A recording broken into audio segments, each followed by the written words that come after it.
আসসালামু আলাইকুম রহমতুল্লাহ।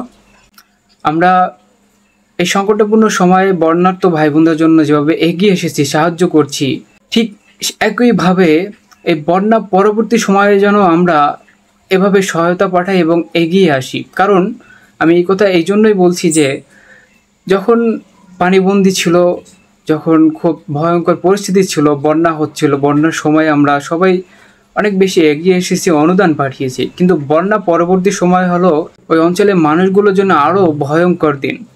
কারণ তখন তাদের মৌলিক চাহিদাগুলোর অভাব প্রকট আকার ধারণ করবে। এর কারণ হলো আমরা বন্যা শেষ মানে আমাদের সাহায্য সহযোগিতাও আমরা বন্ধ করে দেব।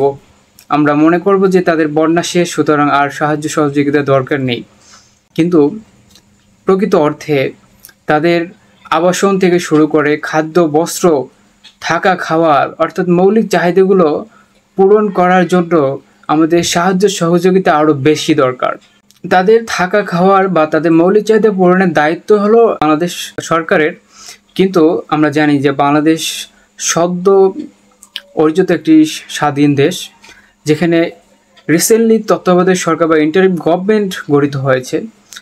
কিন্তু এই ইন্টারিম গভর্নমেন্টের পক্ষে তাদের আবাসনের চাহিদা পূরণ করা বা তাদের মৌলিক চাহিদাগুলো পূরণ করা খুবই দুষ্কর ব্যাপার হয়ে দাঁড়াবে। কারণ আমরা জানি যে বিগত সরকার বাংলাদেশকে একটি দেউলিয়া রাষ্ট্রে পরিণত করে গিয়েছে। আমাদের ব্যাংকিং খাত থেকে শুরু করে প্রশাসনিক খাত, সমস্ত স্তরে, বিশেষ করে আমাদের আর্থিক খাতগুলো যেভাবে লুটপাট করে গিয়েছে, সেক্ষেত্রে এই সরকারের পক্ষে অবিলম্বে তাদের আবাসন, থাকা, খাওয়ার পূর্ণ ব্যবস্থা করা খুবই কষ্টকর হয়ে দাঁড়াবে। সেক্ষেত্রে আমি সবার প্রতি অনুরোধ রাখবো, আমরা যেভাবে বর্তমানে সাহায্য করছি, অনুদান পাঠাচ্ছি, ডোনেশন করছি, ঠিক এভাবে যেন আমরা এই সাহায্য অনুদান অব্যাহত রাখি। I think it's our moral responsibility.